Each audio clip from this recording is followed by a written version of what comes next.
Los hermanos cumpleañeros, Padre, te damos gracias por cada persona que ha cumplido año en estos días. Ayer la hermana Elizabeth, la semana pasada el hermano William, Sharon, Natalia, cada persona que hoy y otras personas que estén aquí de cumpleaños o que los cumplan durante el transcurso de esta semana, los bendecimos, Señor. Y deseamos que la gracia, la misericordia y el poder tuyo sean siempre guardándoles. Amén y amén. Un aplauso para los cumpleañeros y que Dios les bendiga grandemente. Bueno, en el día, esta semana tuvimos, en Colombia se celebró, bueno, a nivel universal, el Día de la Mujer. Tenemos un pequeño videíto para todas las mujeres con mucho cariño, entonces deseamos que disfruten de este mensaje. Hoy el mundo proclama el Día Internacional de la Mujer, pero muchos olvidan que el primer hombre en defender a la mujer de toda violencia física, religiosa y social fue Jesús. ¿Saben por qué? Porque siempre supo cuán valiosa era esa creación. Habitó en el vientre de María y la hizo bendita entre las mujeres. Se acercó a la samaritana y sació su sed espiritual. Le dio de beber del agua de vida. Se acercó a la adúltera y la libró de toda condenación. Se acercó a María, de Betania, y dejó al descubierto su corazón noble de adoradora y desinteresada.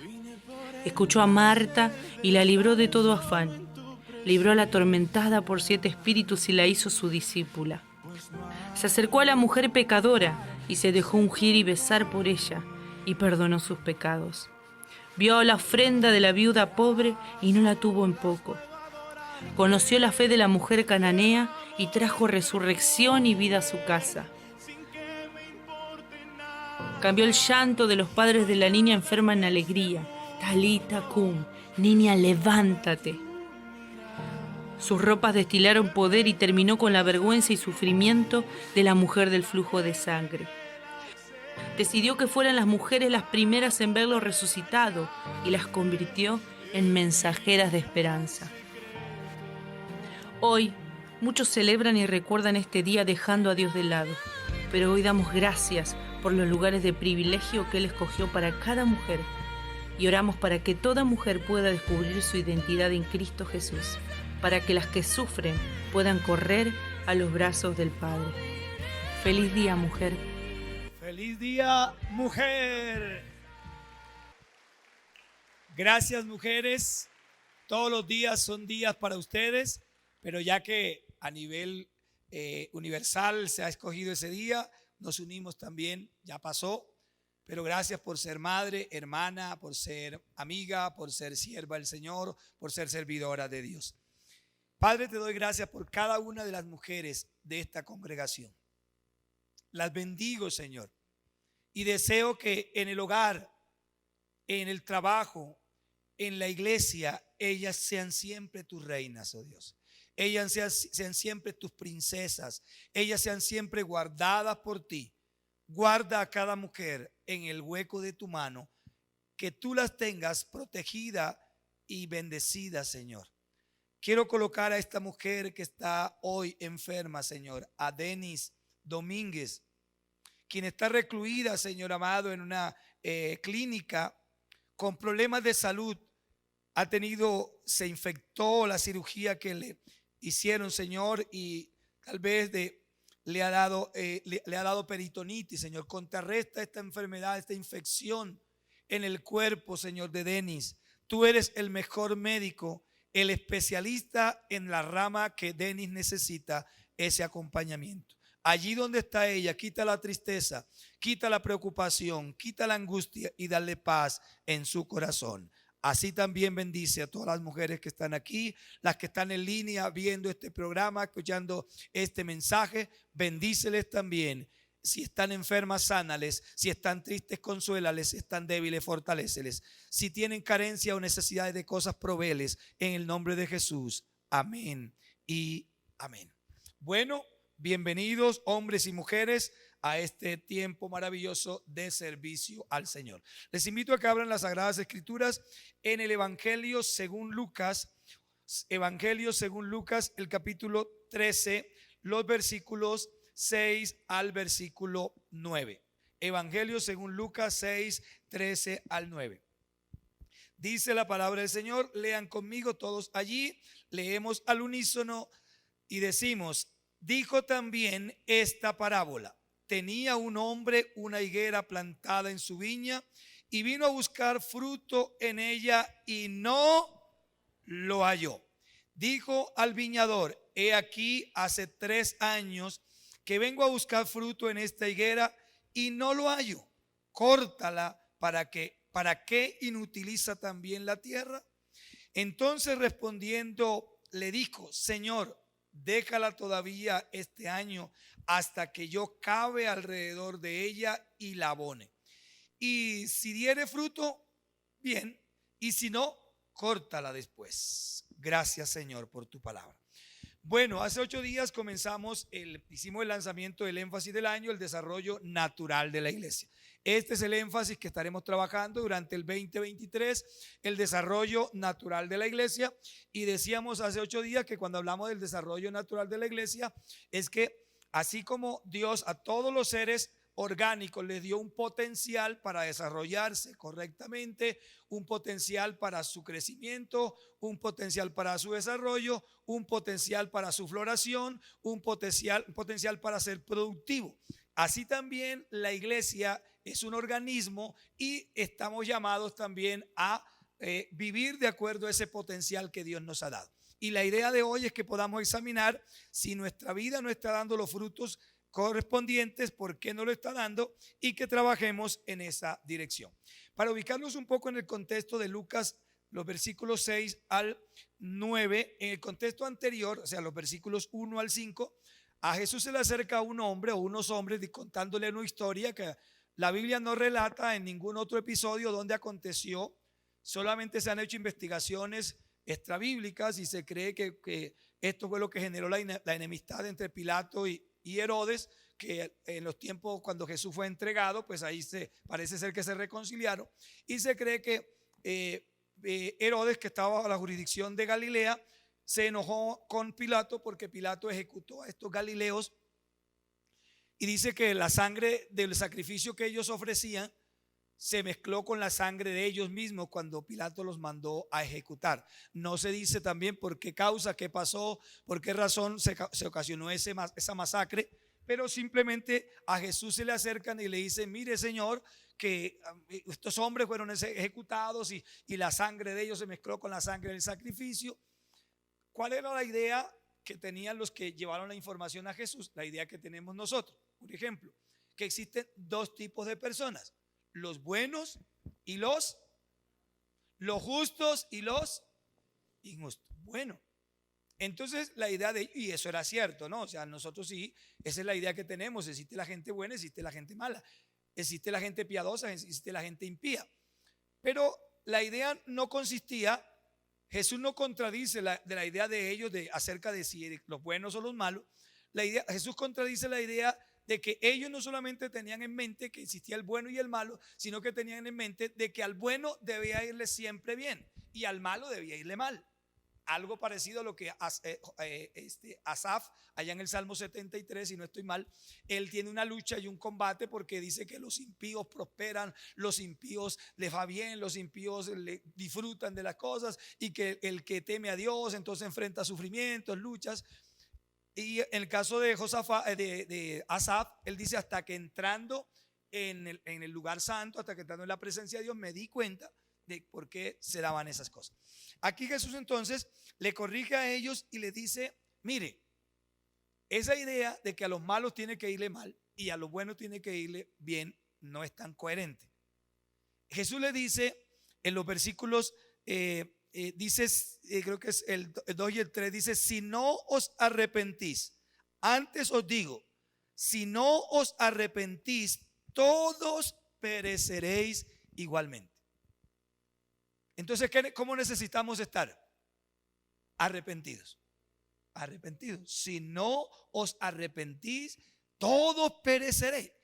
Jesús está dándonos entonces la connotación que el fundamento principal de la vida con Cristo es el arrepentimiento. El arrepentimiento.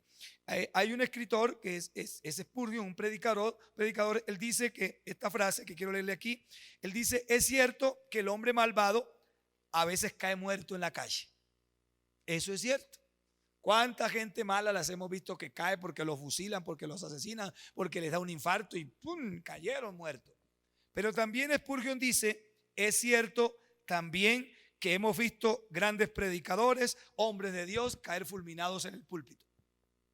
Les dio un infarto y aquí tenemos la historia de una hermana, no recuerdo cómo era, una abuelita que en pleno culto, mientras adoraba a Dios en un ayuno, fulminada. ¿La hermana cómo? Rita. Cayó fulminada. Un castigo de Dios, no, le llegó la hora de morir. También Spurgeon dice: es cierto que personas que en busca de placer, que van, digamos, en navíos donde hay placer, hay deleite, a veces naufragan y se ahogan todos. Pero él dice también: hemos visto barcos donde van cristianos en excursiones a predicar la palabra, a llevar el mensaje, y también naufragan y se ahogan. O sea, Jesús dice: esa tesis no me la presente porque no es coherente. Nosotros un año estábamos en Armenia en una convención y que unos pastores que venían del Charco Nariño, se hundió el barco y murieron varios de ellos. Uno de ellas la esposa del pastor, y creo que nunca la encontraron. Hasta donde tengo entendido, creo que nunca encontraron a esa hermana en el mar. Entonces hoy con eso en mente quiero que vamos a compartir el tema higueras en la viña. ¿Cómo es el tema? Higueras en la viña.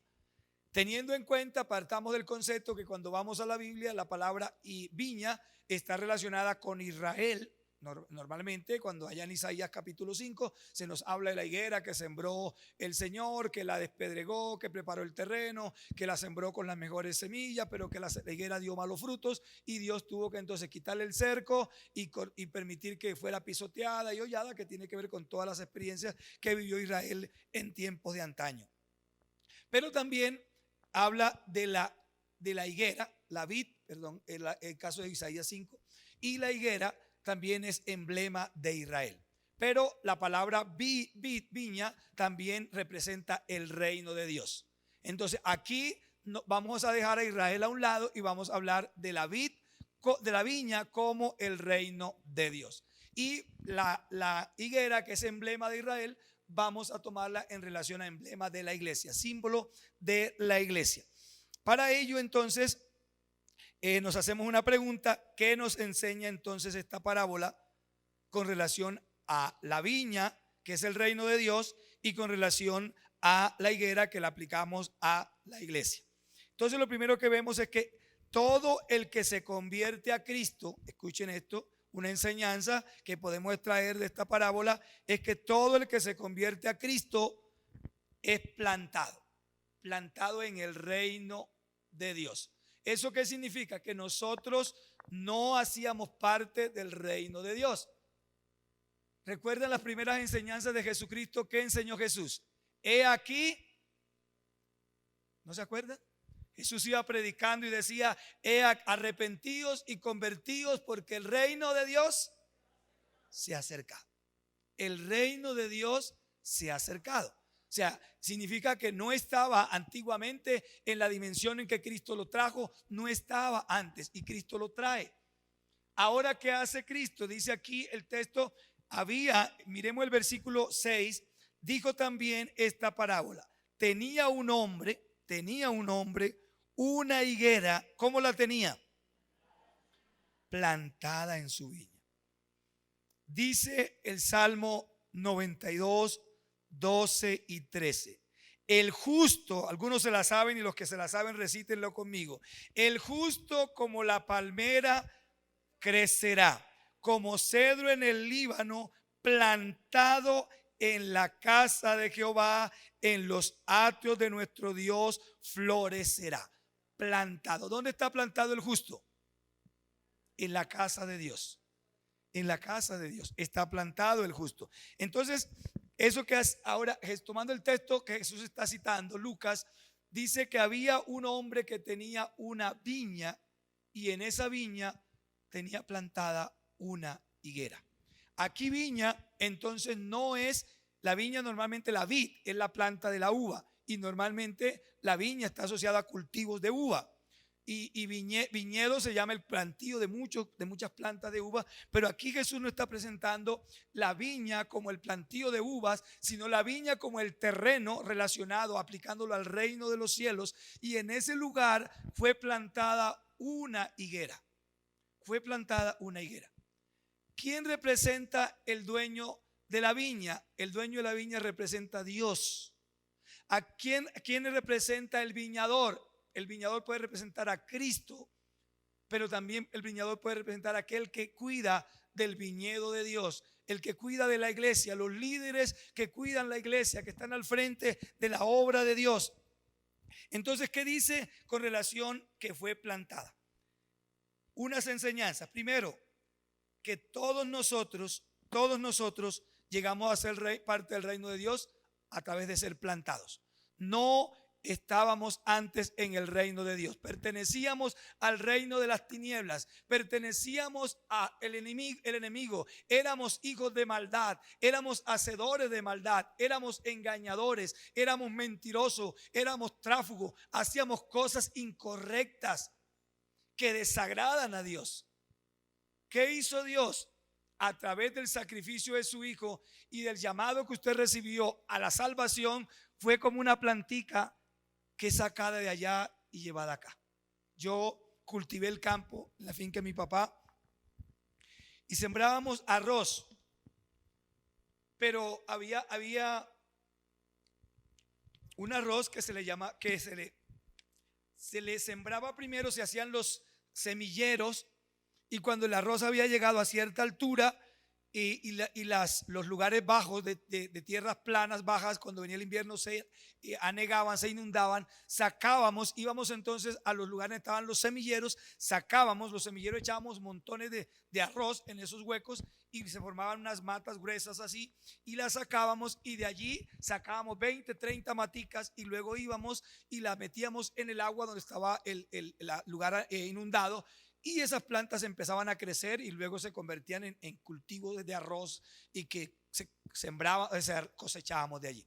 Entonces, ¿qué hacíamos? Las sacábamos de allá, porque si las dejábamos allá no iban a producir los mismos frutos, porque estaban muy juntas y había competencia entre ellas mismas. Pero ahora las sacábamos de allá, las dividíamos en porcioncitas más delgadas y las trasplantábamos. Eso le decíamos nosotros, trasplantar el arroz. ¿Qué es lo que el Señor está diciendo? Es algo así similar aquí. Fue trasplantado, llevado de aquí y colocado acá. Nosotros en la iglesia somos trasplantados. No pertenecíamos a la iglesia de Cristo. Yo te pregunto, ¿cuántos años llevas que eres trasplantado? ¿Cuántos años hace que fuiste trasplantado del mundo al reino de Dios? Algunos llevan 20 años, algunos llevan 30 años, algunos llevan 40 años. Yo no sé cuánto tiempo tienes. Cuando tú estabas acá en el mundo, te alimentabas del mundo. Te alimentabas de la parranda, de la fiesta, del jolgorio del mundo, te alimentabas de las cosas comunes y corrientes. Pero cuando tú fuiste sacado de allá, ahora debes empezar a alimentarte o alimentarnos de la savia, de la bendición de Dios. Ahora ya no bebemos, en el sentido espiritual, no nos alimentamos de lo que antes nos alimentábamos. Antes nos íbamos al brujo, el adivino, el hechicero, teníamos la mata de sábila colgada allí en la puerta. El 31 de diciembre se ponían ropa amarilla, salían con la maleta a dar vuelta en la calle. El día de las velitas, ponían velitas. Bueno, aunque hay hermanos que todavía ponen velas, no sé por qué, pero y cosas así. Pero de eso nos alimentábamos allá antes. Ahora no debemos alimentarnos de eso. Seguimos. Entonces, ¿qué vemos aquí? Quiero dejarles unas ideas nomás. ¿Qué sucede cuando nosotros entonces somos trasplantados? Cuando somos trasplantados, pasamos de muerte a vida. Pasamos del reino de las tinieblas al reino de la luz. Nos constituimos en miembros de la familia de Dios. Somos cortados del olivo silvestre, así dice Pablo en Romanos. Somos cortados del olivo silvestre e injertados en el buen olivo. O sea que nosotros, los gentiles que éramos nosotros, según la Biblia, éramos gentiles, el pueblo no judío, pertenecíamos a un olivo que la Biblia lo llama el olivo silvestre. Pero hay un olivo original, el buen olivo, al que Jesús llamó el buen olivo, así lo describe Jesús, y Pablo dice que nosotros éramos ramas que fuimos desgajadas del olivo silvestre, y que como Israel se opuso a las cosas de Dios, Israel fue desgajado del olivo bueno y echado a un lado, para que la iglesia ahora fuese tomada del olivo silvestre e injertada en el olivo bueno. Y ustedes saben, los que conocen el campo, que el injerto es cortar pequeños brotes y hacer acá y incrustarlo en el árbol, y eso coge, lo envuelven y cobra vida, y salen ramas nuevas de ese injerto, y esas ramas ahora toman el sabor, hay una mezcla, pero toman sabor del nutriente del árbol que está plantado, y se convierten en frutales, en de frutos, ¿no? Entonces nosotros éramos eso, éramos olivo silvestre. Dile que está a tu lado, eras olivo silvestre. Pero ahora somos del buen olivo.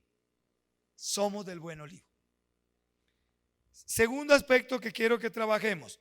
Primero es que todo el que se ha convertido a Cristo pasó del lugar allá donde estaba en el mundo a ser plantado en el reino de Dios. No hacíamos parte, ahora hacemos parte. Pablo dice, no éramos familia, pero ahora somos familia, somos miembros de la familia de Dios. Lo segundo, somos plantados con propósito. Todo el que planta un árbol lo hace con un propósito. Todo el que planta un árbol, bien sea reforestar, entonces planta un árbol para reforestar, bien sea por ornamentación, planta un árbol para ornamentar, para embellecer un lugar, bien sea maderable para extraer madera, bien sea medicinal para extraer medicina, o frutal para consumir su fruto. O sea, todo el que Pablo lo describe escribiendo a Timoteo, dice que el labrador prepara la tierra y la siembra para esperar con paciencia los frutos de la tierra. Entonces, todo aquel que siembra un árbol o una planta siempre lo hace con un propósito. Siempre lo hace con un propósito. Y vamos a mirar con qué propósito sembraron esta higuera. ¿Con qué propósito sembraron esta higuera? Dice así el versículo 6, la parte B, y el versículo 7, la parte A. Dice el versículo 6, y dice, y vino a buscar fruto en ella, pero no halló fruto. Digo al viñador, o sea, al que cuidaba el cultivo, he aquí hace 3 años que vengo a buscar fruto en esta higuera, pero no lo hallo. Vengo por 3 años consecutivos. Yo te preguntaba hace un rato, ¿cuánto llevamos en el evangelio? En ese tiempo que llevas en el evangelio, ¿cuántos frutos has dado? ¿Qué frutos has dado? O sea, el desarrollo natural, cuando hablamos del desarrollo natural de la iglesia, decimos que en el sentido biótico, todos los organismos tienen una capacidad de dar fruto. Bien sea, o sea, no siempre fruto en el sentido de frutas, sino fruto en el sentido de un resultado. Porque pues el árbol maderable, pues nosotros, aunque den frutos, nosotros no consumimos los frutos normalmente de árbol maderable. El cedro, nosotros no consumimos la fruta del cedro. El roble, no consumimos la fruta del roble. ¿Qué consumimos de esos árboles que usamos? La madera, la sombra, los resultados que ellos producen en el medio ambiente. Pero si usted siembra un árbol de mango, ¿qué quiere consumir usted de ese árbol? Mango, los frutos de ese mango. Entonces, si Dios plantó, ¿eso qué significa? Que Dios en su reino, tal vez algunos son mangos, tal vez algunos son cedros, tal vez algunos son vid. Y la idea es que si Dios te plantó a ti como vid, Él quiere recoger de ti frutos de la vid.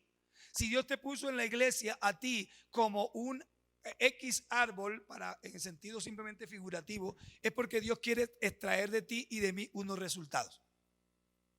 Unos resultados. No solamente Dios te llamó para que seas salvo, para que yo sea salvo, que es algo maravilloso porque Dios nos llamó para que seamos salvos. Pero Dios nos llamó para que nosotros también demos frutos antes de irnos a la eternidad con Él. Y la Biblia nos habla de 3 frutos que Dios quiere cosechar de su pueblo. El primer fruto está en Mateo 3:8. Abran la Biblia en Mateo 3:8 o leamos Evangelio de Mateo 3:8. Dice así el texto bíblico. Dice: haced pues frutos dignos de arrepentimiento. Cuando hablamos de hacer, cuando tú dices yo tengo que hacer tal cosa, estamos pensando en ejecutar una acción. Ejecutar una acción. Yo tengo que, tengo que lavar, hoy tengo que ir al mercado, hoy tengo que hacer tal diligencia. Estás hablando de acciones. Entonces, cuando el Señor dice hagan frutos dignos de arrepentimiento, es manifiesten en su vida que realmente ustedes nacieron de nuevo. ¿Y qué es el arrepentimiento? Cambio, ¿cierto?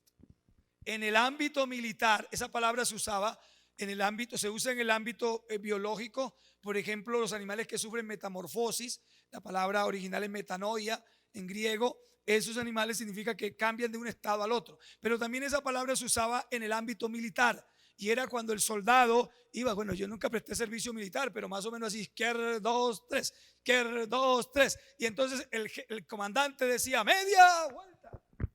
Y daban media vuelta, no así como la que yo di, no. Daban media vuelta. ¿Eso qué significaba? Que para donde llevaban la parte frontal ponían ahora la parte occipital. Cuando Dios habla de su pueblo y demanda de nosotros y nos dice que somos un pueblo arrepentido, que somos un pueblo convertido, significa que nosotros dimos un giro de 180 grados y no volvemos más allá. No volvemos más allá. Ustedes saben que una de las cosas que más disgustó a Dios en el desierto con el pueblo de Israel es que el pueblo de Israel siempre estaba pensando que en Egipto estuvieron mejor. Los israelitas consideraron que en Egipto estaban los mejores puerros, estaban las mejores cebollas, estaban los mejores ajos, estaban la comida mejor, y que lo del desierto, que jartera, ese maná todos los días, ya estoy hasta aquí de tanto comer maná, quiero carne. Y Dios también les enviaba carne. Pero lo que ellos no decían era: Señor, cuánto sometimiento tuvimos allá en Egipto. No, ellos se rebelaban contra Dios. Y eso disgustó. De hecho, esa generación no entró a la tierra prometida, porque siempre estuvieron mirando hacia atrás. ¿Qué pasó con la mujer de Lot? El ángel le dice, o los ángeles le dicen: mire, salgan, pero no miren hacia atrás. Cuando una persona mira hacia atrás es porque su corazón todavía sigue deseando los manjares de Egipto. Cuando un cristiano empieza a militar con Dios, pero cuando va frente a la cantina y escucha la cancioncita y dice: uy, sí, cuando yo hacía tal cosa, su corazón sigue todavía allá. Su corazón no se ha despegado de Egipto. Su corazón, su cordón umbilical no lo han cortado de Egipto. Y eso disgusta a Dios. A Dios no le agrada. Él dice, Jesucristo dijo: el que tome el arado, no mire hacia atrás. No vuelva atrás. No miren hacia atrás. Y usted tomó el arado. ¿Cuántos de los que están aquí consideran que tomaron el arado del evangelio? Uy, poquiticos. Bueno, yo me quedo con esos. El que tomó el arado, no mire atrás. Hay 2 formas de mirar atrás, negativas. Y hay personas que miran atrás porque tuvieron un futuro promisorio, un pasado, perdón, promisorio. Y entonces miran el pasado añorándolo. Ay,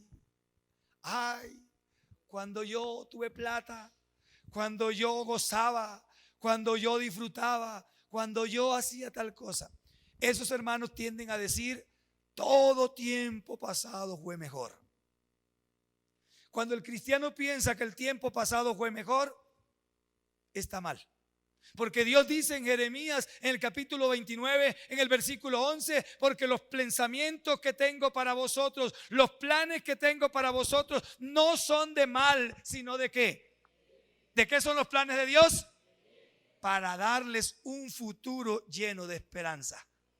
¿Cómo es el futuro que Dios tiene preparado para nosotros? Dale un aplauso al Señor. Un futuro lleno de esperanza. Es cierto que cuando nosotros miramos hacia adelante, mirar noticias, mucha gente ha decidido no ver noticias, porque mirar noticias hoy día deprime. Mirar noticias nos llena de ansiedad, desastres, muertes, derrumbes, guerras, confusión, y eso genera tristeza. Pero yo quiero decirte, mires o no mires noticias, hay una palabra que está por encima de la noticia. Hay una palabra que es la palabra de Dios, y la palabra de Dios dice que los planes que Él tiene para ti no son de mal, aunque enfrentes el mal. Los planes que Él tiene para ti son de bien, para darte un futuro lleno de esperanza. Ese futuro es para ti, ese futuro es para mí. Y lo dice Dios en su palabra. Un futuro lleno de esperanza. Entonces, vamos. Aquí la idea es el primer fruto, fruto digno de arrepentimiento. Yo les pregunto, ¿nuestra familia nos está viendo esos frutos dignos de arrepentimiento? ¿Ven nuestros hijos que yo he cambiado?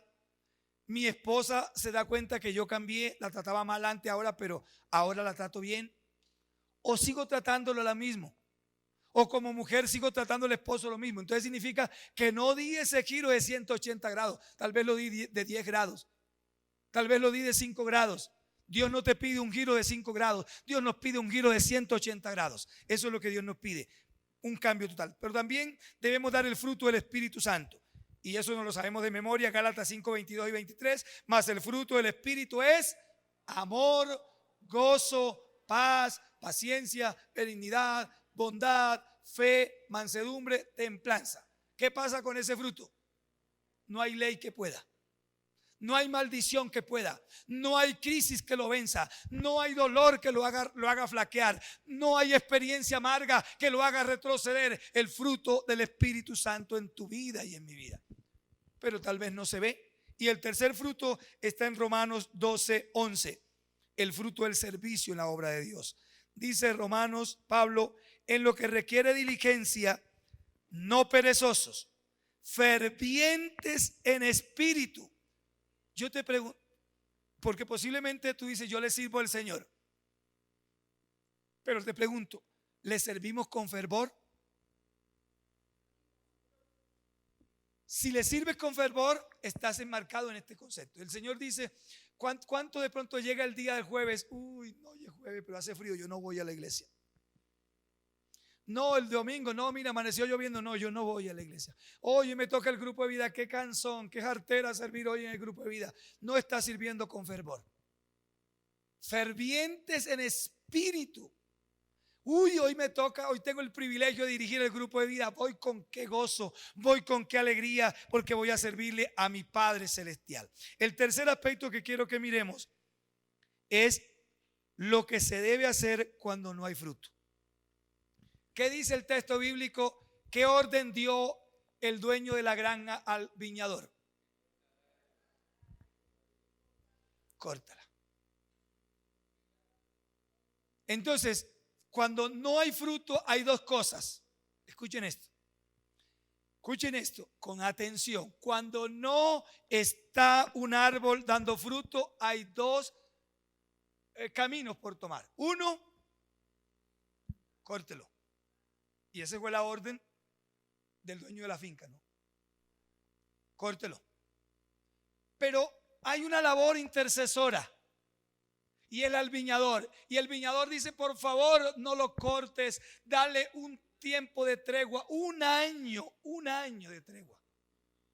En ese año yo me voy a encargar de cavar alrededor de él, examinar sus raíces, ver por qué, si es que hay un hongo, si es que hay un gusano, si es que hay algo. Nótese que Dios, o sea, la crítica sobre el árbol el cuestionamiento del árbol no estuvo si el árbol creció o no creció. El árbol creció.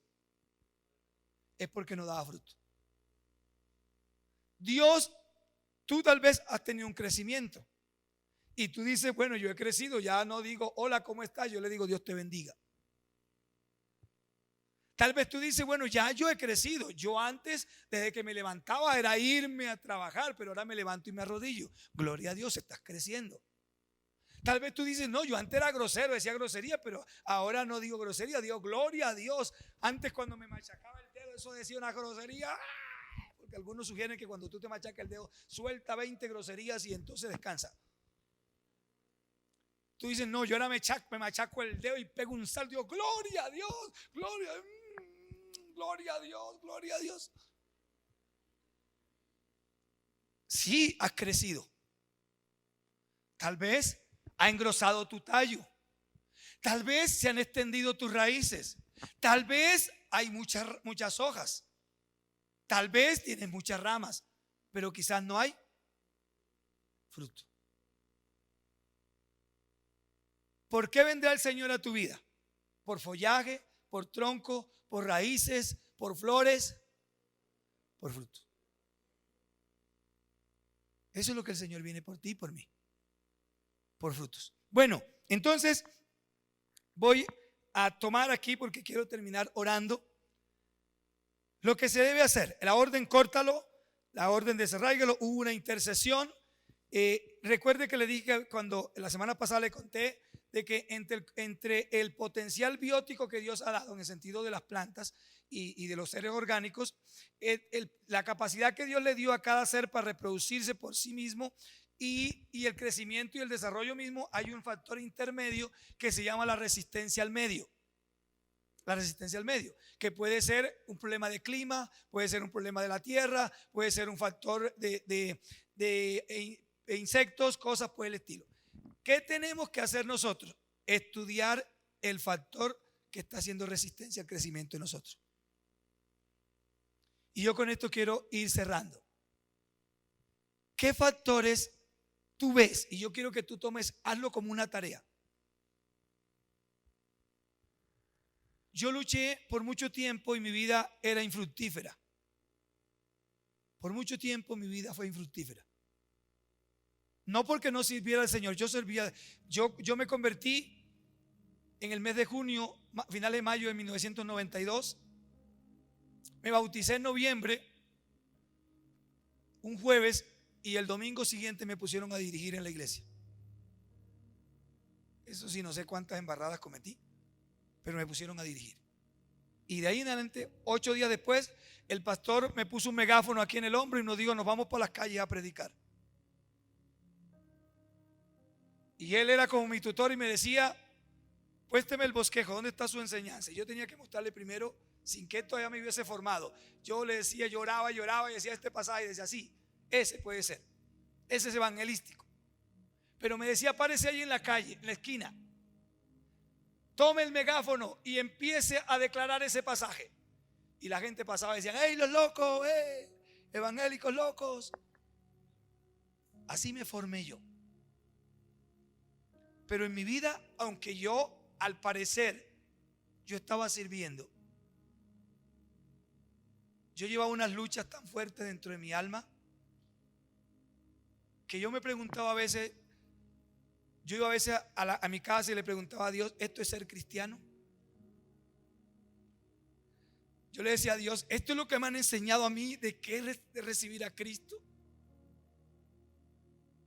Señor, yo llevaba unas luchas en mi mente y en mi corazón que yo no podía con ellas. Y esas luchas solo las sabía Dios, nadie más las sabía, yo a nadie se las contaba. Y duré batallando 6 años con esa lucha. Hasta que Dios un día tuvo un encuentro conmigo, o yo tuve un encuentro con Él. Yo te pregunto hoy, ¿qué te está impidiendo dar fruto? ¿Qué te está impidiendo que tú disfrutes de la vida cristiana? Porque no se trata de que solamente vengamos a culto, no se trata de que solamente lideremos un grupo de vida, sino si en tu corazón hay amargura, si en tu corazón hay resentimiento, si en tu corazón si hay depresión, si hay ansiedad, si hay odio, si hay crítica, si hay murmuración, tú no eres feliz. Así digas que eres feliz. No eres feliz. Y no estás viviendo la vida como Dios quiere que vivas. Yo no sé cuántos hoy su corazón está lleno de amargura. La intercesión del viñador fue darle un compás de espera de un año. ¿Cuánto lleva el Señor esperando contigo y conmigo? La Biblia dice que no es que Dios demore su llegada, no es que Jesucristo tarde su venida, sino que Él da un espacio de dilación, va dilatando, dándonos un compás de espera, amada iglesia. Ponte sobre tus pies. Dios nos está dando un compás de espera. Pero recuerda, entre el potencial que Dios te dio y los resultados que tú debes darle a Él, hay un factor intermedio que se llama la resistencia del medio. Y yo quiero que tú vayas a casa y hagas un análisis. No lo hagas aquí, hazlo en tu casa. Haz un análisis de lo que te genera resistencia, lo que no te deja ser feliz como cristiano, lo que no te deja servir con gusto. Puede ser, como te digo, una depresión, una ansiedad, la economía, odio en tu corazón, amargura, soledad. ¿Qué hay en tu corazón que no te deja crecer? ¿Qué hay en tu corazón? Tú tienes el potencial. Yo quiero que salga de aquí con esto en mente. Tú tienes el potencial dado por Dios para producir los frutos que Él, porque Él no le pide a nadie algo que no puede dar. Él te pide a ti lo que sabe que Él te dio para que tú des. Porque David decía, de lo recibido de tu mano damos. Nosotros no damos nada porque nosotros no tenemos nada en sí. Nosotros, si el Señor nos demanda, es porque el Señor ha puesto el potencial en ti y en mí para que demos ese fruto. Padre amado, yo te doy gracias. Te voy a leer capítulo 9 de Daniel. Hoy dije que era el día del arrepentimiento. Hoy es un día para que le pidamos perdón a Dios. Hoy es un día para que te humilles ante Dios, para que te postres ante Dios. Dice, en el año primero de Darío, hijo de Asuero, de la nación de los Medos, que vino a ser rey sobre los reinos, sobre los caldeos. En el año primero de su reinado, yo, Daniel, miré atentamente, escuchen esto, cómo debemos leer la Biblia. Miré atentamente en los libros el número de los años que habló Jehová al profeta Jeremías, que habían de cumplirse las desolaciones de Jerusalén en 70 años. Amada iglesia, leamos la Biblia. Estamos exhortando, estamos animando a que seamos lectores de la Biblia, porque al leer la Biblia vamos a descubrir lo que Dios ha establecido en los posteros tiempos. Y volví mi rostro a Dios, el Señor. Le busqué en oración. Escuchen esto, cómo debemos buscar a Dios: en oración, en ruego, en ayuno, en cilicio, en ceniza. Bueno, hoy día nosotros ni usamos el cilicio ni usamos la ceniza, pero sí usamos la oración, el ruego, el ayuno, las vigilias, los devocionales, los clamor. Y oré a Jehová mi Dios. Confesé a Dios mis pecados diciendo: ahora, Señor Dios grande, digno de ser temido, que guardas el pacto y la misericordia con los que te aman y guardan tus mandamientos. Hemos pecado, hemos cometido iniquidad. Mire, Daniel aparece en la Biblia como uno de los hombres más íntegros que la Biblia registra, pero él se involucra, se incluye en los pecados del pueblo. Nosotros a veces decimos: el otro es pecador, yo no. Pero mira cómo decía Daniel: hemos pecado, hemos cometido iniquidad, hemos hecho impíamente, hemos sido rebeldes, nos hemos apartado de sus mandamientos, de sus ordenanzas, no hemos obedecido a tus siervos los profetas, hemos fallado. Y Daniel sigue confesando, pero luego en el versículo 20 dice: aún estaba hablando y orando y confesando mi pecado y el pecado de mi pueblo Israel, y derramando mi ruego delante de Jehová mi Dios por el monte santo de mi Dios. Aún estaba yo hablando en oración cuando el varón Gabriel, a quien yo había visto en la visión al principio, vino a mí volando con presteza a la hora del sacrificio de la tarde. y me hizo entender. Escuchen esto, ¿qué necesitamos, iglesia? Y le vamos a pedir al Señor hoy que nos haga entender. Que nos haga entender qué es lo que nos impide dar fruto. Que nos haga entender por qué mi familia no se ha convertido. Que nos haga entender por qué mi grupo de vida no prospera. Que me haga entender por qué llevo este resentimiento. Por qué llevo esta amargura. Tal vez tú has luchado, tú has clamado, tú has gemido, pero eso no se ha ido de tu corazón. Y que le digas: Dios, hazme entender hoy. Y él le dijo: Daniel, ahora he salido para darte sabiduría y para hacerte entender. Al principio de tus juegos fue dada la orden y yo he venido para enseñártela, porque tú eres muy amado. Entiende pues la orden y entiende la visión. Padre, vamos a tener un momento de clamor. Señor, aquí estamos en esta hora. Yo quiero clamar para que tú nos hagas entender por qué no estamos dando los frutos necesarios, si es que no lo estamos dando, Señor. Clama a Dios, mi amado hermano, clama, no te quedes callado. Si tú vives una depresión, si tú vives una ansiedad, si tú vives en una angustia, si tú vives con una opresión en el pecho, dile: Señor, yo quiero que tú me hagas entender por qué llevo esta crisis tan fuerte. Yo creo en ti, Señor. Si tú llevas, hermano, si tú llevas una enfermedad de hace años y no has sido sano, dile: Señor, hazme entender el propósito de este quebranto de salud en mi vida.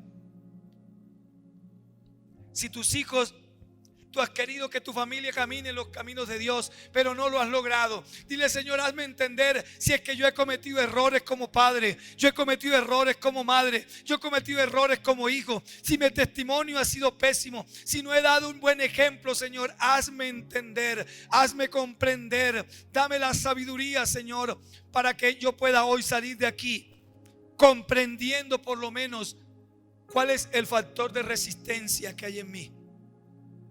¿Por qué, aunque yo quiero crecer, aunque yo quiero dar frutos, no doy fruto? Tal vez tiene que ver con tu pasado. Quizás participaste de brujería, quizás participaste de hechicería y no has quebrantado esa maldición y no has pedido perdón y no has roto ese fenómeno en tu vida. Hoy dile: Señor, yo renuncio a la brujería de mis padres, yo renuncio a la brujería. Mi papá, mi mamá me dice que ellos me llevaron a donde un brujo que me conjuró, que me rezó, que puso las manos sobre mí. Hoy rompo en el nombre poderoso de Jesucristo toda maldición de brujería, todo conjuro, toda maldición generacional. En el nombre poderoso de Jesucristo, todo aquello que impide que la iglesia crezca, todo aquello que impide que tú des los frutos que debes dar, esa pereza, ese desánimo, en el nombre poderoso de Jesucristo, hoy el Señor te invita a que tú excaves. Pablo dice allá en 1 Corintios capítulo 11 versículo 28: pruébese cada uno a sí mismo, hablando en el contexto de la Santa Cena. Y luego en el versículo 31 dice: si pues nos examinásemos a nosotros mismos, no seremos juzgados. Amada iglesia, yo espero que tú te apropies de este tema y que tú escribas lo que tú sientes que te está impidiendo dar frutos, lo que tú te sientes que te impide crecer. Sueño, pereza, desánimo, odio, amargura, ira, resentimiento. Padre, gracias. Ayuda a tu iglesia. Así como el ángel Gabriel visitó a Daniel y le dijo: he venido para hacerte entender, he venido para darte sabiduría. Que hoy tu Espíritu Santo, Señor, se derrame sobre los que están aquí y nos des el discernimiento y la capacidad de entender por qué no damos fruto, por qué no hemos dado una cosecha abundante, y que salgamos de aquí empoderados para dar los frutos que tú quieres que demos, Señor. En el nombre de Jesús. Amén y amén.